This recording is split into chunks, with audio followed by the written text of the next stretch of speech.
여기 보니까 "선례 관습을 믿으면 안 된다." 이게 다 알고 있는데 믿잖아요. 그죠? 음. 또 카페에 들어가 가지고 인제 막 선배 마음들한테 물어보고 막 그런 어떤 진리를 노하우를 막 깨달았다고 생각해 가지고 막 적용해 하려고 그러니까 안 돼. 그런 게 인제 계속 무한 반복하고 있는 거죠. 왜 안 되냐면 이 중심이 데카르트가 봤던 것처럼 내가 이 중심이 돼야 되는데 전혀 그런 게 없으면 제가 또 보면은 벌써 질문할 때부터 다 알거든요. 저한테 예를 들면 "어떤 책을 봐야 돼?" 이러면은 벌써 저는 아유 헉 보통 그래서 인제 책 소개 같은 거는 잘 안 하잖아요, 사람들이. 왜냐면 다 다르거든. 결국엔 이제 그런 거 안 읽는다는 걸 다 알기 때문에. 근데 꼭 목록을 달라고 그래. 꼭 자료를 달라고 하고 그런 사람 뭔가를 하면은 "아우 자료 있어요?" 자료 달라고. 전 그런 사람들 잘 신뢰를 안 하거든요. 근데 습관적으로 하시더라고 그거를. 정말이에요. 그 깊이 있게 안 읽는데도 불구하고 있으면 달라고 하는 거를 아주 습관적으로 그게 인제 배어 있습니다. 그게 이제 저는 상대방에 대한 뭐 크게 큰 예의라고 생각은 안 하거든요 그게. 근데 진짜 예의가 없는 건 내가 보이지 않을 때 달라고 하고 안 읽는 거죠 사실은. 왜냐하면 주는 사람은 또 뭐 해 가지고 나름 고민해 가지고 했는데 그냥 아무렇지도 않게. 아무튼 그런 것들이 좀 있는 것 같고 그래서 사실은 데카르트의 말이 아직도 우리가 근대인이 안 된 것 같다는 생각이 좀 들어요. 예. 다른 사람의 그 견해를 의심 없이 받아들이는 거. 누가 그랬다고 하면 근데 이게 굉장히 이성적으로 문제가 많거든요. 확률적으로는 일어날 수 있기 때문에 어떤 경우가. 그렇지 않아요? 어. 그리고 인간이 처해진 환경은 다 다르기 때문에 그게 이렇게 될 수가 없어요 이게. 전교 1등 했던 아이의 그 노하우가 다른 애한테 이렇게 적용될 수가 없다고 이게. 예. 그렇게 단순하지도 않고. 근데 자꾸 그런 인제 우리가 마법 또는 뭐 하여튼 만병통치 내 문제를 해결할 수 있는 그런 걸 원하지만 사실 문제는 내가 갖고 있기 때문에. 그리고 그래서 결국에는 데카르트가 여기 요약하자면 이 말씀을 잘해 주셨는데 결국에 귀결이 나한테로 간 거거든요. 근데 데카르트가 처음부터 나한테 간 게 아니에요. 똑같아. 사람들이 보통 어떤 해결책을 찾을 때 나의 문제라고 인식은 거의 안 하거든요. 그렇지 않습니까? 내가 해야 된다라는 인식은 거의 안 해요. 일단 외부를 두들겨요. 뭔가를 쉽게 할 수 있어요. 그래서 데카르트도 처음에 제가 배웠던 게 우리도 똑같거든요. 책, 학문, 선생님 하여튼 기존에 뭔가 누가 정리해 놓고 막 다 있다고 생각하고 거기서 엄청나게 찾았다고 돼 있어요. 그래서 학교, 스승, 책 요것이 인제 우리가 처음 뭔가를 지식을 획득하는 수단이었잖아요. 요즘은 뭐 인터넷도 있고 유튜브도 있고 있겠지만 예 책과 학교 그다음에 선생님인데 그게 인제 학교에는 세트로 있는 거고 근데 거기서 발견을 못 했어요 데카르트는. 그래서 완전히 여기서 우리 책에서 보면 완전히 떠났다. 여기 저는 이 표현이 "내 스승이 구속에서 해방되었다." 이렇게 표현돼 있거든요. 예 이 표현이 너무 왜 이런 표현을 썼을까? 예 컨트롤이라고 영어에 보니 스승들이 제자를 사실 컨트롤하죠.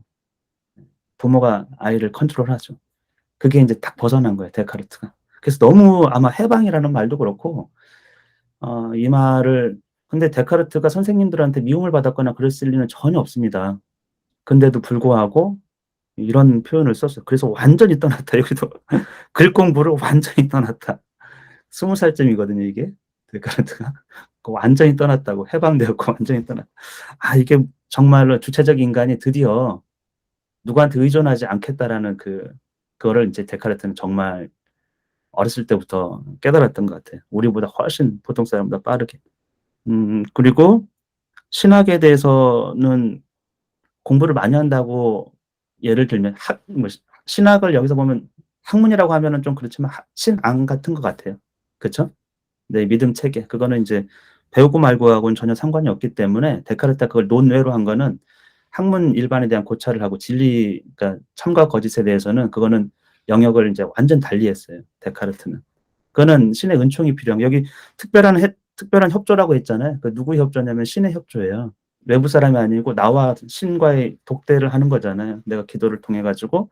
그거는 누가 어떻게 뭘 터치할 수 있는 영역도 아니고 이성적으로 뭐를 판별할 수 있는 영역도 아니에요. 데카르트가 분명하게 그렇게 얘기했고 그게 지금도 우리가 이 세상을 사는 세계관 중에 하나가 그거예요. 데카르트는 완전히 두 개를 분리시켜 버렸거든요. 근데 데카르트 시대에는 이게 뭉쳐져 있어요. 그래서 자연 현상에 대해서도 신학적이나 신의 은총이나 신의 섭리로 이렇게 해석을 하니까 계속 문제가 발생했던 시기거든요, 그게. 우리의 경험 체계로 보면은 뭐 지구가 중심인데 해가 저기서 떠서 이렇게 지는데, 근데 과학의 눈으로 보면 해가 뜨지는 않죠. 지구가 도는 거지. 명확한 표현을 하자고 하면. 근데 인제 그게 성경에 대해서도 일점 그 오류가 없다. 예를 들면 그렇게 해서 그 용어 하나하나가 그 사실 인간의 용어이기 때문에 용어는 다 모순이 있어요. 그거를 인제 뭐 베이컨이나 이런 사람이 다 알았지만 그게 왜냐하면 수천 년의 역사가 있어서 그렇게 단어를 썼기 때문에. 근데 그게 인간의 언어로 쓰여 있는 한에서는 모순이 생기지 않습니까 그게? 당연히. 신의 생각이 있다 해도 그 인간의 언어와 그럼 인간이 인식할 수 있는 수준으로 내려와 있기 때문에 그 표현 자체가. 그러니까 인제 그런 데서 에라스무스 이런 사람은 이게 인제 그 막 종교 개혁이 일어나기 직전에 루터 시대에 살았는데 엄청나게 많은 오류가 있다는 걸 발견했어요, 번역상에서. 그 사람은 그리스어, 헬라어 엄청 능통했거든요. 그래서 그 기원을 다 찾아요. 모든 판본을. 성경의 모든 판본. 엄청난 작업을 했어요.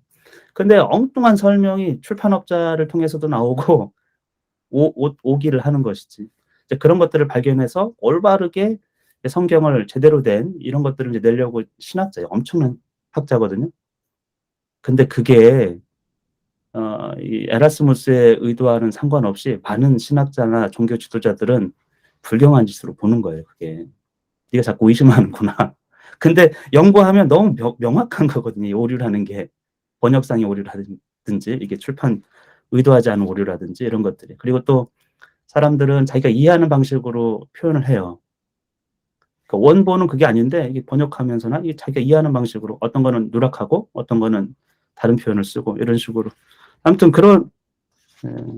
그래서 신학에 대해서는 데카르트가 터치를 안 하는 것처럼 조심스럽게 되어 있지만 전반적으로는 그 당시 신학에 대해서는 부정적인 거예요.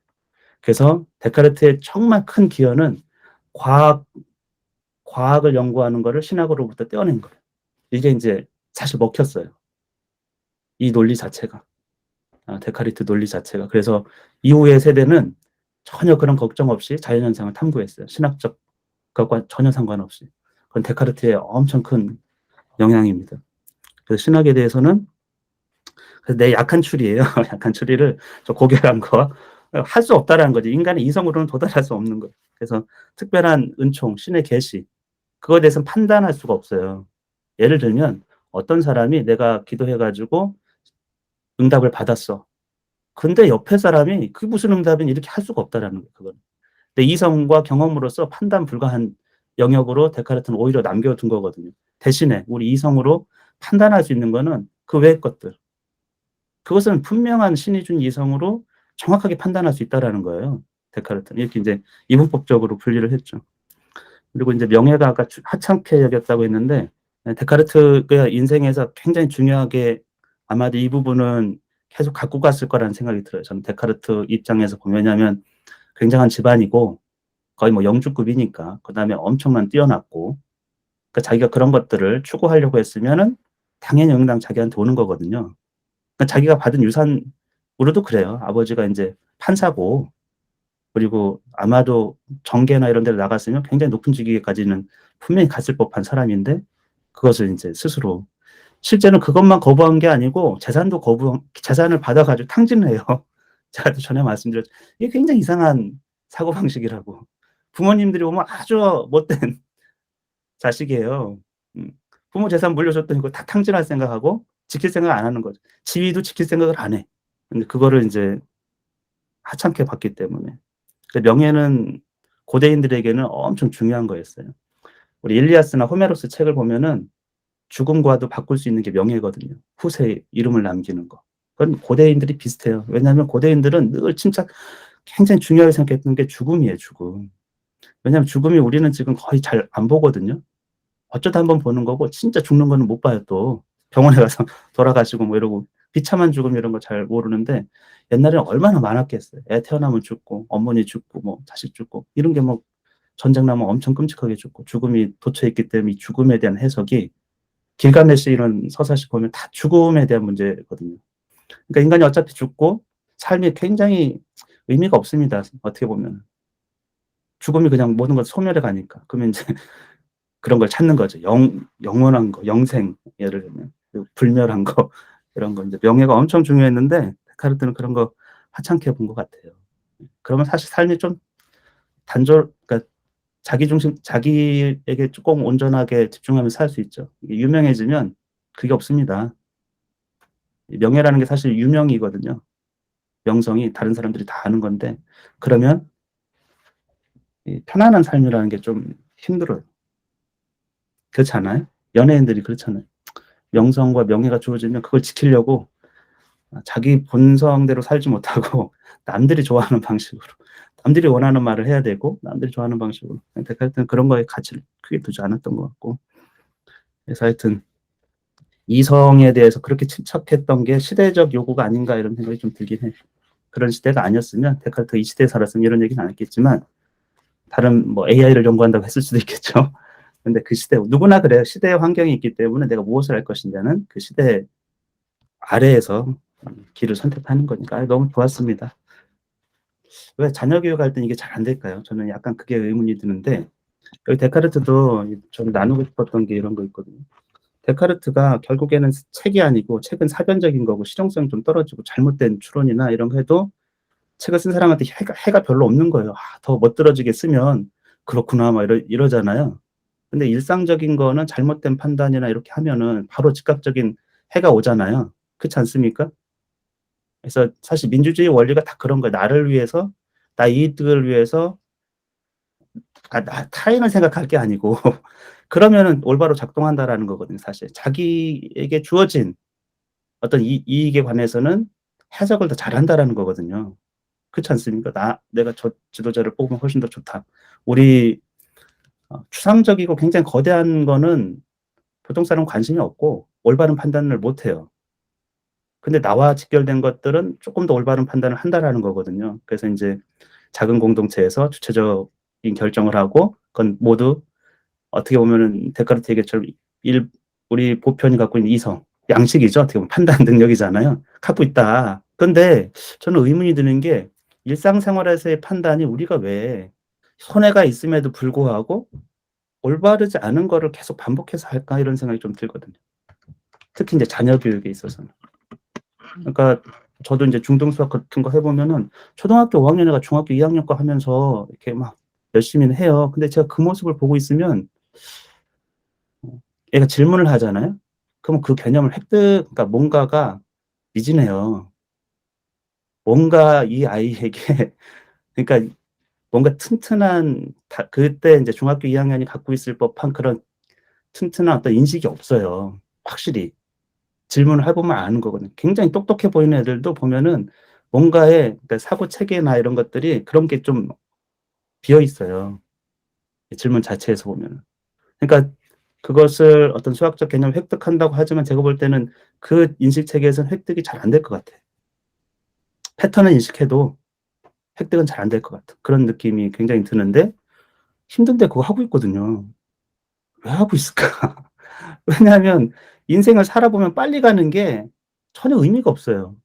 우리 나이 들어 보면은 그러니까 빨리 뭔가를 했던 게 무슨 의미가 있는가.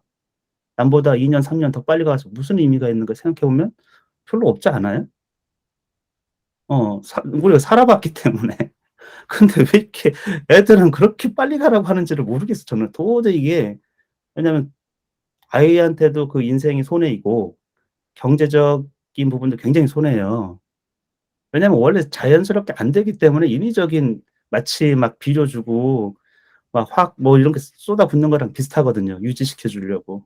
그거 딱 없애면 얘가 싹 시들어 버리거든요. 비닐을 갖다 놓고 영양제 주고 막 이렇게 해 가지고 자연이 준 거보다 훨씬 빠르게 자연 상태에서는 1년 있어야 되는 거를 얘는 막 탁 해 가지고 3 개월에 막 그냥 촉진제 주고 막 이렇게 해 가지고. 근데 그런 일상적인 우리의 어떤 선택이 분명하게 해가 바로 오는데 '왜 그런 선택을 할까?' 이런 의문은 늘 갖고 있어요 제가 이렇게. 그렇다고 해서 뭐라고 할 수는 없어요. 왜냐하면 그분은 그분의 환경에서 그런 선택을 하게끔 돼 있을 거거든요 분명히. 근데 다만 데카르트가 말하는 것처럼 그게 옳지 않다라는 걸 스스로 생각해야 되는데 결국엔 자기 자신한테 가 가지고 진리가 다른 데 있는 게 아니고 이제 나에게 있다. 나로부터 시작한다라는 거를 인제 돌고 돌아서 근데 이게 안타깝게도 늙어야 알아요. 또 이렇게 인간이라는 게 경험하고 나서 알아. 실패하고 나서 '아이 그게 아니었구나.' 참 이상합니다 그게. 예. 그리고 다른 사람의 경험이 내게 잘 안 돼. 해 봐야 알아. 네 직접. 그래서 약간 인제 그리스 신화에서 보면 에피메테우스처럼 그리스 사람들은 미리 아는 거는 지혜고요. 미리 알아서 대비하는 거는 경험하고 나서 깨닫는 거는 어리석음이에요. 어리석음이라는 게 그러니까 그냥 동물이나 누구나 하는 것처럼 미리 내가 알지 그러니까 경험하고 결국에 '아 이게 아니었구나.' 이렇게 깨닫는 건 누구나 한다라는 거죠 사실은 어떻게 보면. 네 좋습니다. 그래서 아이 교육 얘기를 하셔 가지고 왜 그게 안 되고 우리는 왜 아이가 스스로 이렇게 찾아간다라는 그게 더 중요하다라는 그런 게 없을까. 데카르트는 사실 뭐 '데카르트니까 이러지.' 이런 얘기를 피하고 싶었던 거거든요. 누구나 다. 그래서 이 책을 쓴 거는 누구나 다 내가 어쨌건 이제 획득한 그리고 내가 실험을 통해서 검증한 자기한테만 검증한 거고 논리도 다 똑같아요. 학문 보편에 대해서 내가 다 부정하고 새로 하는 게 아니고 내 인식의 모든 것을 허물어서 내 것을 허무는 거예요. 내 집을 허무는 것처럼. 그리고 다시 세우는 거는 내 자신 그러니까 개인의 중요성이 엄청 큰 거죠 사실 어떻게 보면은. 그래서 그거를 인제 같이 해 보자. 그러니까 한번 의심해 보는 거죠. 그리고 내가 그 믿음의 근거가 사람들이 얘기해 준 게 논리적으로 논리 회로가 어디서 저게 정말 진실되다고 내가 지금 아 생각하고 있는 건가? 이게 인제 반성적 사고라는 게 그런 거거든요. 내가 생각하고 있는 나를 생각하는 뭐 약간 그런 거. 거울을 보는 것처럼 나를 인식하는 그런 거잖아요. 근데 그런 게 너무 안 돼 있어요. 우리가 어떻게 보면은 훈련 자체가. 그래서 견유학파 얘기하셨는데 견유학파는 인제 개가 돌아다니는 거 같이 인제 사는 거예요. 모든 소유라든지 명예 이런 거는 아무 가치가 없어요. 그리고 자연이 그대로 우리에게 준 것처럼 진실되게 아주 소박하게 그냥 그러니까 있는 거 가지고 충분히 그게 오히려 더 잘 사는 길이라고 생각하는 거예요. 그러니까 사회적인 거 이 명예라든지 이런 것들은 인간 세계에 다시 온 거잖아요. 이런 것들은 별 가치가 없는데 사람들은 거기에 인제 막 상상을 부여해 가지고 가치를 주는 거죠. 디오게네스라고 견유학파의 대표적인 사람이 있는데 알렉산더 대왕이 인제 세상을 이제 그리스를 정벌 하고 이렇게 왔거든요. 워낙에 유명하다고 하여튼 시대가 좀 다르긴 한 것 같은데 이야기는 그렇습니다. 이야기는. 진짜 만났는지 여부는 알 수가 없어 우리가 사실은요. 그래서 후대 사람들이 그랬을 거라고 얘기하는 건데 와 가지고 내가 인제 알렉산더다. 그럼 다 알 거 아니에요. 그럼 다 엎드리지 않겠습니까? 누워 있다가도 일어나고. 그래서 "당신이 원하는 게 뭐냐? 내가 당신이 하고 싶은 거 뭐든 들어 주겠다." 이런 식으로 얘기를 해요 알렉산더가 와 가지고. 그랬더니 알렉산더를 보고서 그 디오게네스가 뭐 일어서기는커녕 좀 비키라고 햇빛 좀 이게 그늘지고 있으니까 좀 비키라고 이런 태도거든요. 그러니까 보통 사람들이 왜 그럼 알렉산더한테 비굴하게 온갖 절을 하고 무릎을 꿇어야 되는가? 이게 인제 인간 사회에서 온 거잖아요. 그쵸? 거기에 큰 가치를 두는 것이고. 근데 그거에 가치를 두지 않으면 다른 행동을 할 수 있다라는 거예요, 견유학파는. 그리고 인간의 모순을 너무 이렇게 돌아다니면서 소크라테스보다 더해요. 뭐 이런 얘기도 있어요. 디오게네스가 플라톤 집에 가니까 플라톤은 뭐 이 이데아 이 현실 세계의 것은 별로 중요하지 않고 인제 저 세상에 원래 진짜 리얼한 세상 그것을 추구하라고 하고 그것을 깨달아야 된다고 막 이런 식으로 얘기했잖아요. 디오게네스가 플라톤 집에 가니까 막 의리의리해. 인간이 "너는 네 말하고 행동 다르다."는 식으로 얘기를 하는 거거든요. 그럼 여기서 뭐 "왜 양탄자가 너 왜 이렇게 좋아?" 이게 어?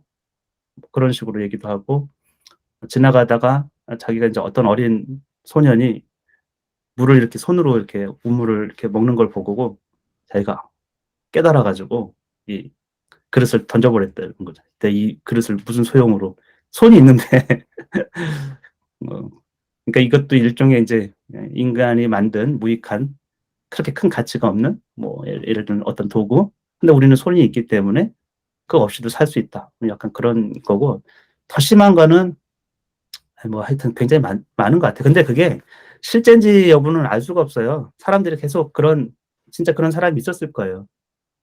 정말 경멸하는 거죠. 그냥 소유가 없고 집도 없고 막 돌아다니면서 하고 막 이런 식으로 그냥 최소한의 것으로 사는데 전혀 문제가 없다는 걸 보여주고, 사람들의 어떤 욕망 이런 것들 다 끄집어내 가지고 이 모순이라든지 이런 것들을 인제 들춰내는 거죠, 약간. 그래서 약간 비웃음도 사긴 하지만 어떤 측면에서는 또 우리 인간에게 그런 사람이 있다고, 이런 이제 이론을 주창하는 사람이 있다라는 게 도움은 좀 되는 것 같아요. 저도 젊었을 때 이런 생각을 많이 했거든요. '왜 사람은 굴종적인가? 왜 굴욕적인가? 왜 회사에 가 가지고 그렇게 심한 모멸감을 당하면서도 회사에서 "너 나가." 그런데 왜 큰 소리 한 번 못 치는 거지 도대체? 그렇게 당하고도 이 기왕에 나갈 건데 부장한테 가 가지고 "야 왜 이런 말을 못 하냐."고. 어차피 나갈 건데. 뭐 저는 그게 쪼끔 약간 그랬고요. 또 하나는 제가 인제 영어 이름이 폴이에요, 바울. 저는 성경에서 바울이 너무 멋있는 게 어떤 권위자 앞에서도 당당한 거예요. 죄수이신 분에서도 최고의 뭐 예를 들면 뭐 군 지휘관이나 이런 사람 앞에서 당당해. 그러니까 사회적으로 부여된 어떤 그 랭킹에 대해서는 나한테는 크게 그게 중요치도 않고 그거를 높이 이렇게 보지도 않아요. 왕 앞에 가도 아주 당당한, 잘 보일 것도 없어. 그렇게 살 수 있을까? 사실 이런 것들이 인제 견유학파들이 애초에 인간 삶에 대해서 준 거예요. 그러니까 그런 게 루소나 이런 것도 영향을 준 거고, 철저하게 자연적인 것과 자연은 선하다고 생각하는 거죠, 어떻게 보면. 모든 것을 우리가 향유하고 누리고 살 수 있도록 원래가 그렇게 되어 있다라는 거예요. 근데 사회적인 것이 들어와 가지고 굉장히 인위적인 장치들이 엄청 많고 거기에 큰 가치를 둔다, 이런. 근데 여기서 인제 견유학파를 약간 비난했죠. 그쵸? 모든 명예 자체를 아주 사소하고 보잘것없는 거로 하기 때문에 데카르트가 그렇게 극단적이지는 않다는 얘기를 하는 거예요, 자기가. 명예를 별거 아닌 것처럼 얘기했지만 그런 방식으로 견유학파 보듯이 그렇게 한 건 아니고, 내 삶에서 내가 스스로 생각할 때는 뭐 그렇게 내가 추구해야 될 만한 거 아니다, 이런 식으로 본 거지. 남에게 강요하는 법은 없습니다, 데카르트가 이렇게 보면. 견유학파는 깨우쳐 주려고 그래요. 자꾸 가 가지고 거지 같은 사람이 와 가지고 자꾸 깨우쳐 주는 거지. 이 데카르트는 어쨌건 학교 스승 책에서 진리가 없다라는 걸 알고 옷 다 의심스럽고, 그래서 인제 세상으로 나가잖아요. 세상으로 9 년을 아마 돌아다닐 거예요. 그리고 유보를 해요. 자기 판단이 좀 틀릴 수도 있고. 그래서 여기서 보면은 많은 사람들을 만나는데, 만났다는 사람들 있죠. 거기 보면은 28 쪽에 그렇게 뭔가 결단을 하고서 여행을 해서 군대, 궁정 이런 데 가고 다양한 기질과 환경을 가진 사람들하고 어울렸다고. 근데 여기 환경이라고 돼 있지만 어떤 영어 보니까 계급이에요. 서로 다른 계급의 사람들도 자꾸 본 거야, 데카르트가. 그러니까 이 사람이 얼마나 이 뭐랄까 기존 관습 체계에서 벗어난 사람인지를 알 수가 있죠. 그러니까 자유라는 거를 또 중시하고, 자유의지. 그러니까 약간 아 저도 세상 답답한 사람은 기존의 선례와 관습, 그것에 큰 가치를 두는 사람이거든요. 이렇게 했으니까 이렇게 이런 걸 그냥 따르고 맹목적으로 이렇게 해야 되는. 근데 데카르트 같은 사람을 보면은 그런 사회에서, 더 심한 사회에서 살았을 거기 때문에 우리가 아마 상상하기 어려운 그런 사회였을 거예요. 지금 우리로 보면은 그 사람들이 이 관습과 선례를 중시하는 거를 보면은. 그리고 그것이 올바로 사는 거라고 생각했을 때 이렇게. 근데 그런 세상에서 이런 생각을 하고 살았고 이런 책을 냈으니 이게 얼마나 큰 영향을 줬겠어요, 생각해 보면. 그리고 어떻게 보면 굉장히 쉽게 프랑스 말로 모든 이성을 가진 사람이 읽어서 판단할 수 있도록 그렇게 어 해 줬죠. 근데 결국에는 세상을 다 돌아다녀 봐도 거기는 똑같아, 책에서 있는 거랑. 확실한 게 하나도 없는 거예요. 예. 좋다고 하고 진리라고 하고 이렇게 살아야 된다는 것도 다 토대가 없어, 철학에서처럼. 그리고 철학이 인제 중요한데 철학은 토대가 전혀 없었다. 그래서 철학의 토대를 세우려고 데카르트가 인제 형이상학이나 이런 것들을 쓰게 되거든요. 그러니까 아주 거대한. 그리고 자기가 직업을 선택하는 데 있어서도 이게 데카르트가 엄청 신중했을 거라는 생각을 좀 들어요, 직업에 대해서. 왜냐하면은 최고의 학교에서 최고의 가문에서 의학과 법학이라는 최고의 학문을 한 거거든요. 직업적으로는 선택하는 데는 정말 문제가 없어요. 교수를 할 수도 있는 거고 뭐 정치계로 갈 수도 있는 거고 하여튼 뭐 법률을 한다라는 건 대체적으로 인제 정치를 하는 거죠. 우리도 지금 보면. 왜냐하면 법이라는 게 통치행위이기 때문에. 근데 그거를 데카르트가 이제 무시를 하고 진리를 찾겠다고 해서 거거든요. 진리를 찾겠다고. 예. 재산도 처분을 하고. 그러니까 약간 시대의 이게 이단화 같은 그런 느낌이에요. 근데 그렇게 보면은 또 '데카르트가 행복하게 살았을까?' 이런 생각이 좀 들지 않습니까? 아마 데카르트가 자기에게 침착했던 시기가 20 년입니다. 그러니까 어려서 학문을 했고 그리고 바로 떠났어요. 어디로 세상으로. 9 년을 배회를 했어요. 그러니까 프랑스, 이태리 뭐 여러 군데를 돌아다녔어요. 네덜란드. 그리고서 결정을 한 거예요. 인제 여기도 없다. 그래서 20 년을 아주 약간 어떻게 보면은 고독한 거죠. 연구에 자기 자신에 침착하는 거예요. 연구 20 년을 인제 그러면서 책을 낸 거거든요. 책도 원래 안 내려고 했는데 여기 보면은 육부에 보면 책을 낸 이유가 있어요. 이 데카르트가 책을. 왜냐하면 자기가 발견한 방법을 통해 가지고 그리고 많은 사람들이 협력해야 우리가 경험하는 이 세계의 진리라든지 많은 법칙들을 이성을 통해서 발견할 수 있다고 생각했어요, 데카르트는. 내가 발견한 거를 내야 이걸 보고 다른 사람이 또 다른 발견을 하고 또 다른 발견하고 그리고 실험이라는 것도 한 사람이 할 수가 없다라는 거지. 무한한 많은 시간과 돈이 들기 때문에.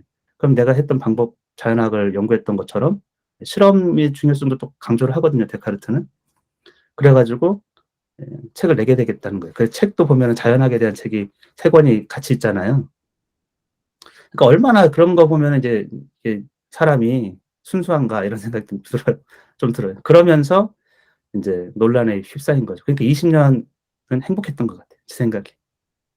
그 20 년은. 자기 혼자 네덜란드에 딱 가 가지고 이 연구를 하고 진리를 찾겠다고 했고 하여튼 그러면서 책보다는 계속 자기 방법을 추구하면서 하나씩 발견해 나가는 것이죠. 그렇다고 책을 안 읽었던 건 아니겠지만 그래도 20 년은 행복했을 것 같아요.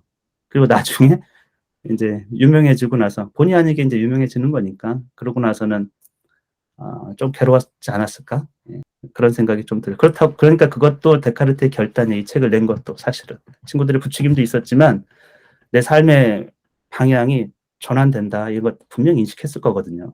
이 책을 내는 순간에. 그리고 계속 책을 내거든요. 그전에는 안 내고 있었다가.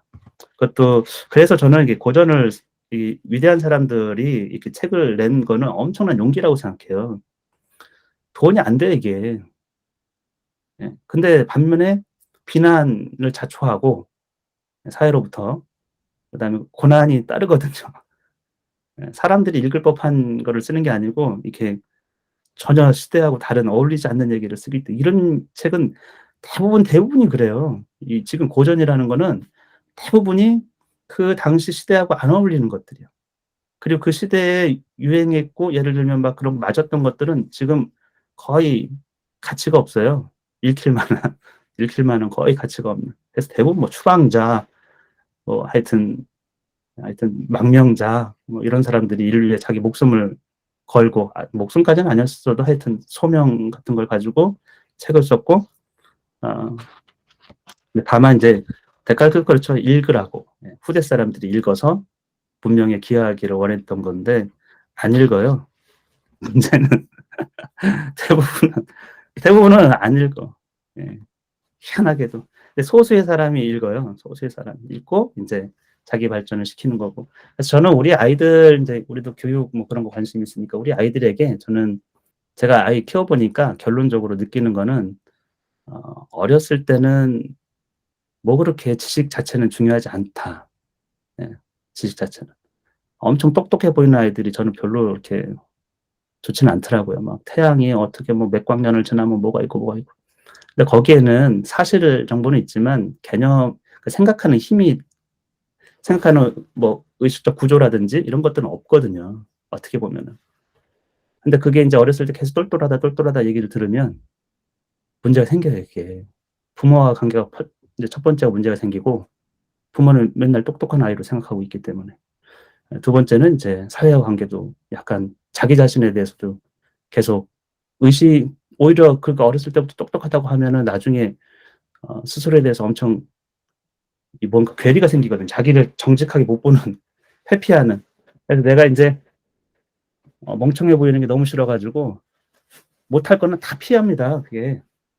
안 될 만한 걸 다 피해요. 쪼금 하다가 말고 안 돼. 다른 핑계를 계속 대고 그런 이제 젊은 애들이 너무 많기 때문에 그래서 뭐를 엄청 가르치고 막 그렇게 하는 것보다는 정말 그냥 예 자연 속에서 왜냐하면 자연은 우리에게 엄청난 거를 깨닫게 해줄 이미 그렇게 돼 있거든요. 꼭 책이 아니더라도. 책은 읽어도 괜찮죠 책은. 동화책도 읽고 여러 가지 책을 읽고 부작용이 없기 때문에.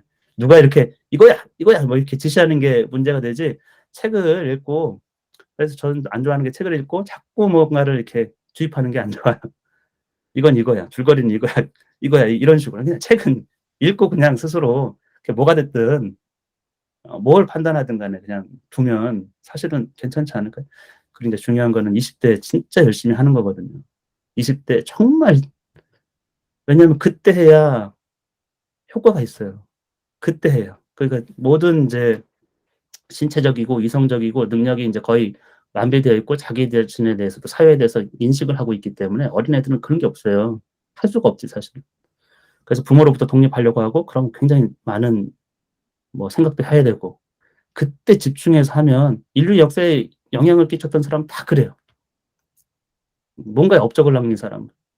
데카르트도 20 살에 뭐 하여튼 책 학교에서 나와 가지고 뭐 그런 뭔가에 막 그런 거 있잖아요. 뉴턴 이런 사람도 학교에서 뭘 배운 거 아니고 엄청나게 뭘 한 게 아니에요. 뭔가에 완전 20 살쯤 해 가지고 꽂혀 가지고 그때 4 시간씩 자야 되는 거지. 그때 내가 뭘 해야겠다고 결정한 거를 엄청 깊이 있게 할 수 있는. 근데 지금은 일단은 뭘 해야 되는지를 20대 애들이 모르고 아예 "그때 놀아."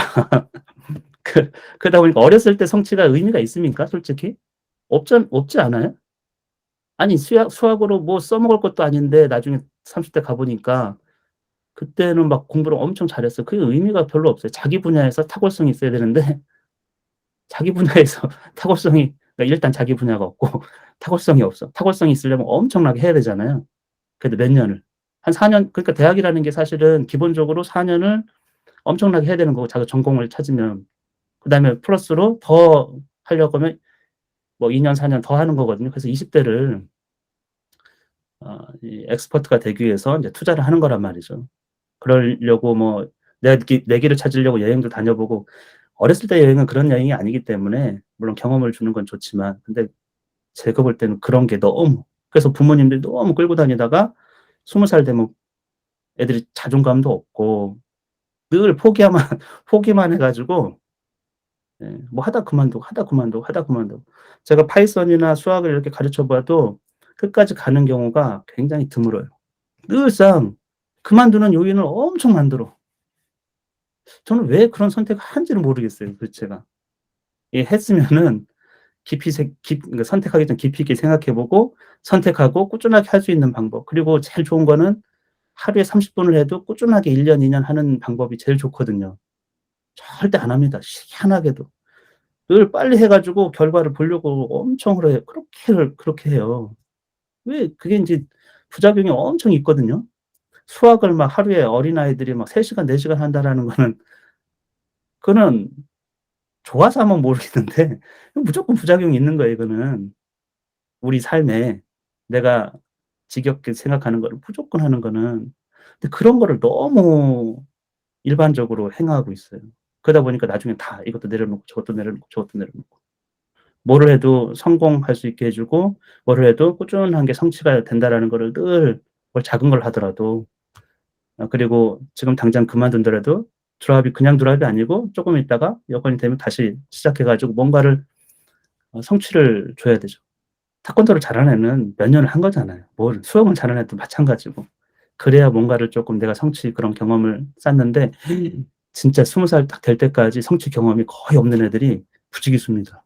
참 어떤 것도 내가 뭘 성취해 본 경험이 없는 것처럼 그게 인제 부모가 계속 돈을 쓰면서 계속 그러고 있기 때문에 그래서 여기 데카르트 책을 좀 다 읽었으면 좋겠어요.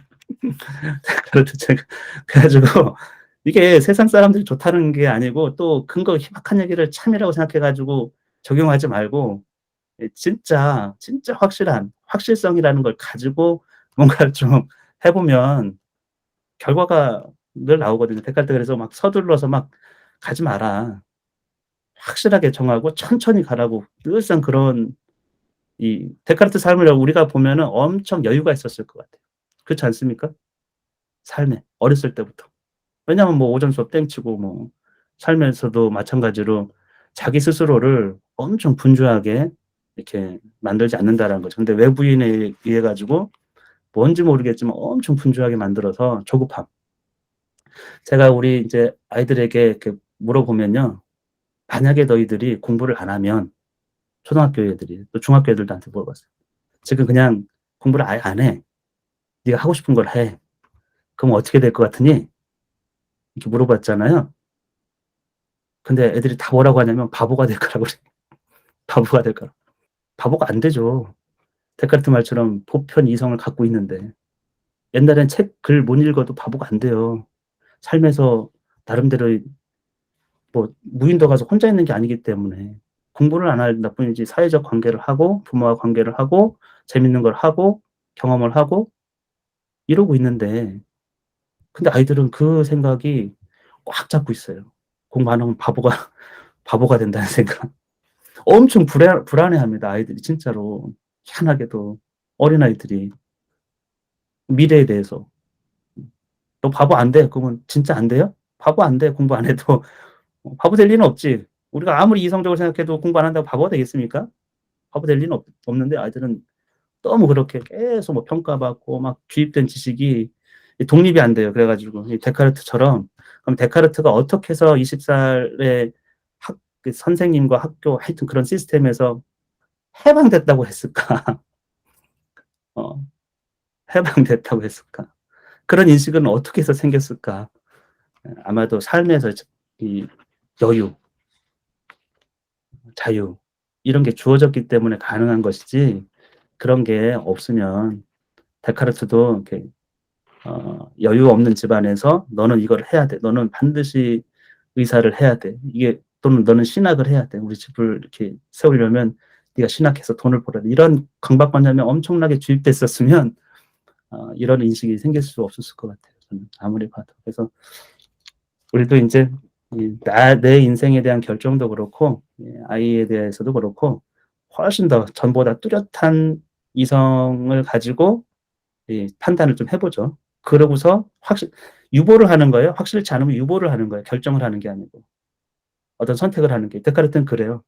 일단은 유보를 하는 거거든요, 확실하게 오기 전까지. 그러면 큰 부작용은 없으니까. 그러니까 오류에 빠질 가능성은 없으니까. 근데 우리는 엄청 급해요. 막 그냥 뭐 이렇게 쓰면 빨리 해야 돼. 어떤 과정이 뭔지 모르지만 막 빨리 해야 돼요. 그런 세상에서 살고 있는 쇼핑 홈쇼핑하듯이. 네. 우리 1 부를 다 마쳤고요. 1 부는 어쨌건 데카르트가 다시 자기 자신에게서 시작해야 된다. 그러니까 자기 자신에 대한 어떤 그것도 없었으면 데카르트는 사실 삶의 의미 자체를 못 찾았을 것 같아요. 내 안에 확실한 인식이라는 게 있을 수 있다라는 거. 철학의 제1 원리를 '나는 생각한다. 고로 나는 존재한다.'는 걸 찾은 거거든요. 그게 확실하게 찾은 거예요 데카르트가. 그러니까 여기서 '나는 생각한다. 고로 나는 존재한다.' 나라는 존재는 생각하는 존재. 나의 본질은 생각이에요. 사유. 내 육체는 없을 수도 있는데 내 본질은 사유. 그걸 내가 인식하고 있다. 의심할 수가 없는 그 나. 여기서부터 시작을 합니다. 그래서 우리 방법서술을 보면 어떻게 데카르트가 결국에는 인 나라는 존재를 생각하고 사유하는 나, 그로 내가 존재한다라는 거 거기를 토대로 해 가지고 일반 보편적인 어떤 학문 체계를 갖추고 있었을까? 그거에 대한 여행을 떠나는 거예요. 일단은 그래서 모든 것을 의심하고 나의 이성을 믿는 거죠 사실은. '내가 존재한다. 내가 존재한다.' 예. 거기서 인제 하나씩 하나씩 세워가는 과정 고것들이 인제 우리 다음부터는 한 달에 이 1부 이상은 좀 읽는 속도로 가야 될 것 같습니다. 그쵸? 한 달에 그러니까 1부 하고 쪼끔 다음 부 더 하고 이렇게 해 가지고 한 5-6 개월 안에 끝내는 쪽으로. 그래도 괜찮겠죠? 네. 속도를 쪼금 더 내겠습니다. 그럼 오늘은 여기까지 할게요.